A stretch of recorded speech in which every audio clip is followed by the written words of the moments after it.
It's Movie Time is brought to you by the Gateway Film Center, 1550 North High Street, Columbus, Ohio. Further details and showtimes online at gatewayfilmcenter.org. It's Movie Time is produced by John DeSando. Listen to the shows and read reviews online at WCBE.org. I'm John DeSando. And I'm Mary Yerina. And this is It's Movie Time. Now, Mary, we've seen The Lost City of Z. Does that make you excited about travel, jungle, all that business? I don't know if I've ever been excited about traveling in unexplored jungles, but I have to say I was very impressed with the trailer and very intrigued by the premise of this film. Yes, where are we going with this? So you have reservations. Now, this is based upon a true story. Yes. Percy Fawcett in the early 20th century, 1920s, became obsessed about finding a lost civilization in the Amazon jungle. And that wasn't even his intent. He was originally recruited, and this is true in fact that the story is based on, by the Royal Geographic Society. He had gone through surveying training and was pulled from his role as a British Army officer to, on behalf of the RGS, go and survey the Amazonian forest, jungle, valley, river basin, because there was a disputed border between Bolivia and Brazil, I believe. Yeah, you got me. But right, it was a border dispute. I mean, one heck of an assignment. Well, and given how on that assignment when he arrives, how few people they actually encounter, I'm wondering who was disputing the border. You're right. You're so right. That kind of doesn't even become an issue, does it? No, it's a cheap excuse to get into South America, I think. So Percy, who is not a Werner Herzog hero. Now I'm talking about Aguirre, The Wrath of God, and Fitzcarraldo, which are two of my favorite whacked out explorer movies. And he is not that. These guys are crazed. He doesn't appear to me to be crazed. What has he got? He's kind of just level-headed major with an assignment. Mm-hmm. But he had some personal motivation that they tapped into to encourage him to take this, what seems to be a crazy assignment. I mean, it's easy to think about going to South America in today's world, but when I think his first trip was it was pre-World War I, so it was in 1906, 1907, around that time, and it took weeks to get there on a not-so-nice ship and no communication with his family for expected 2 years. So when you put yourself back in that time frame, that's not a very attractive proposition, but it is a documented fact, and they reference this in the movie, that his family name was a bit sullied. Boy, Dad was a gambler and a drunk. And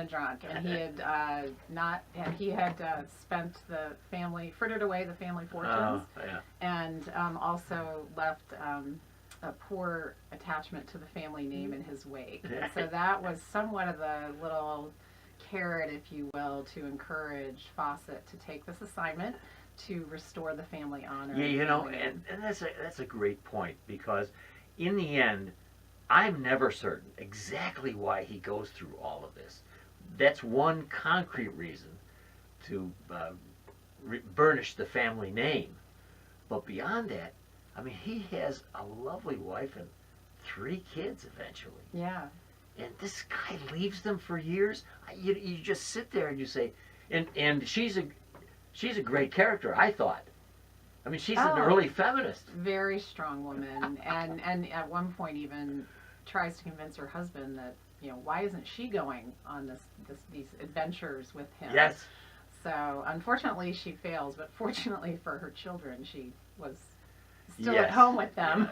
She has a great speech. It's Sienna Miller, and just a very fine performance. I thought really all of the performances were really strong. Yes. Well cast film, well directed. In fact, when Robert Pattinson makes How about appearance, that? Our Twilight guy. Twilight, and I first saw him in Harry Potter and the Goblet of Fire. Right. he was unrecognizable to me for Bushy about a beard, minute. little glasses. I was like, I know I should know who this is, but and then I finally figured it out. And it's a very different role for him. It is. It's a supporting role. He approaches it with just such a great, down-to-earth, unassuming nature, but a strong character, as an aide-de-camp would need to be, which Yes. is what he is in this role. And that was really quite a nice surprise Oh, in this yeah. film. He has been recently in a film called Queen of the Desert with Nicole Kidman, and he plays Lawrence of Arabia. A bit of a stretch for him. But still, I love seeing that. Now, Kristen Stewart has definitely carved out a new career after Twilight. So I'm glad, and I agree with you. Even Charlie Hunnam, who plays Percy. Now, I don't have a television, so I don't know, but apparently he's good to go from television Yes. to this. And Yes. he plays it pretty straight and I always go back to uncrazed. So Mary, so why doesn't it work for you? It seems like we've got ingredients here. Exploration, unknown territory, danger, leaving the family, got all the tropes in here, but you're I telling know. me. I'm a little reserved about it, and I think my reservations about the film come from the fact that I just felt like the depth of tension that was needed to really make you care that he was choosing between this obsession with finding this lost city of Zed in the English vernacular, Yes. British vernacular, Yes. versus being at home with his lovely wife, as we've already Yes. established, his 3 kids, because it's not just one trip that he takes. He takes the first trip, he finds what he believes to be are indications of this lost city of a much ancient, higher civilization than anyone's ever expected in South America. So he finds he has some evidence. And he has some evidence, but then he keeps going back. Yeah. At risk to his family, but also his personal Oh my God. well-being. Don't you just sit there and say, no, bro, you're not telling me you are going back there. No, isn't it? I felt like I was at one point. I was thinking of Poltergeist, because when I saw it was a very vocal audience about don't go back into the house. Right, It's like, I know, don't right, go yeah. back into the jungle. No, don't at all. And that's part of what I loved about the movie is that while the other filmmaker, particularly Herzog, shows crazed guys who are clearly have a number of imbalanced reasons for going. This guy doesn't. He's balanced. He's considered. But he has the family business and he has just that. Well, he gives some very fine speeches. He does. He does. You know, very to these geographic society. He did, but I think for me, it just came across more as it's a slice of life. There just wasn't enough conflict or tension created for me to care. And even when he reconciles a little bit with his older son, because what teenage boy wouldn't be upset that his dad spent most of his childhood traveling off to the Amazonian jungle? There's a scene where all of a sudden after World War I, they're all of a sudden reconciled. Yes. And to me, it just didn't go into enough depth of, the struggle between the father and the son. There's just a few scenes where you sense the son is angry at his dad, and then all of a sudden in his late teens, tears, hugs, and all's forgiven, and all of a sudden he wants to go on the next adventure. And I just didn't buy that development. To me, there wasn't really a great arc of story for me to really care about the characters.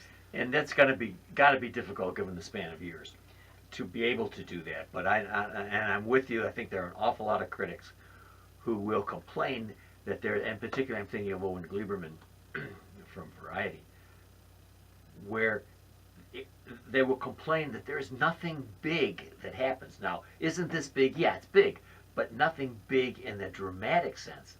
For a film, or for any theatrical production, you're going to have it big, and there's nothing really big here. Not even with the natives. I mean, there's nothing that scary that happens with them. Well, and they didn't film it, I think, that way either, because at one point in the jungle, it's obvious that they've encountered cannibals. Yes. And they show a few skulls. Yes. And a little bit of other allusions, but it's not Yeah, there doesn't seem to be any danger from that. Yeah, they don't seem to recognize it as a danger, and they just walk into the camp. No, I know. So you're kind of like going, okay. And there's a lot to recommend this film. For me, though, it just it didn't evoke the emotion that I thought it should Sure. for me to care when they reach that last final trip that they take to try and finally discover the lost city of Zed. And, you know, and as it all comes together, and this is not spoiling the story. Everybody knows this story. Even I think the trailer would tell you there's no resolution. Right. I mean, because they're never found again. I don't know whether the business with the compass is real or not. That I don't know. I And David Grann, the author, who's releasing another book, he wrote the book upon which this movie was based. He's releasing another book, and ironically is actually in Columbus today.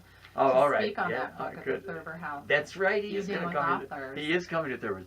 Well, it's quite an adventure. It is an adventure. Percy Fawcett was a man to be admired, and yet at the same time to be looked at and say, buddy, why? Well, and the other thing, too, as I learned a little bit more after I saw the film, is there's somewhat of a modern lens placed on Percival Fawcett on this film because he's so perfect, except for this little obsession about traveling to South America at the drop of a hat to find this lost city. I mean, he's a defender of the natives. He comes across as a very modern man in our world 100 years later. But when you actually read about him, he was very much a man of his time. He was a racist and disparaged the native peoples, referred to as savages, that he discovered. Although the film does not. You're exactly right. The film portrays him completely different. A saint. Makes him a saint. He's going to try to convince these peers that they may even be, the natives may even, the Indians as he called them, may even be more highly advanced than they. I mean, there's some... And he gets a lot of pushback from that from British society. He does. Oh, well, all right. Mary Yerina. John DeSando. Oh, boy. This has been a tough journey. What grade would you award The Lost City of Z? I would give it a C. Okay. It's average. It's a great story, but it's dealt with on too superficial of a level for me. Well, I'm going to award it an A- because I think I'm slightly crazed. I won't disagree with you on that.